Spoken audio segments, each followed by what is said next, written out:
ചാനലിലേക്ക് എല്ലാവർക്കും സ്വാഗതം. ഇന്ന് നമ്മൾ ഉണ്ടാക്കാൻ പോകുന്ന കായപ്പോള.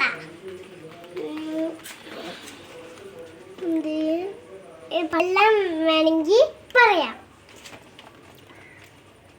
മുട്ട, നെയ്യ്, ഏലക്ക, പഞ്ചസാര, പഴം, അണ്ടിപ്പരിപ്പ്, മുന്തിരി, പാല്. ഇത്ര ഉപയോഗിച്ചാണ് നമ്മൾ കായപ്പോള ഉണ്ടാക്കുന്നത്. നമ്മൾ മിക്സിയിൽ മുട്ടയും ഏലക്കയും പഞ്ചസാരയും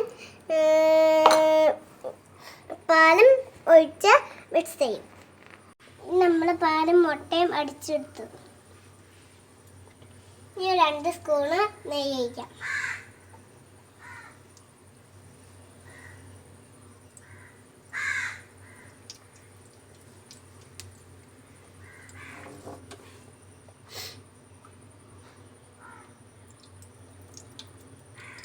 പഴം വെച്ചെടുക്കണം.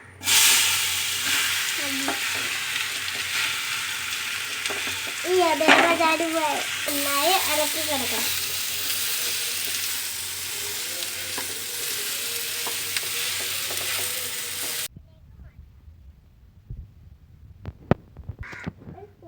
നെയ്യ് ഒഴിച്ചിട്ട് നമുക്ക് അണ്ടിപ്പരിപ്പ് വറുത്തെടുക്കാം. ഇത്ര മതിയോ?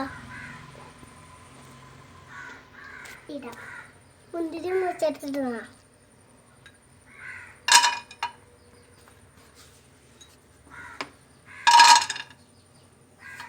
അണ്ടിപ്പരിപ്പ് കൂട്ടിയിടണോ?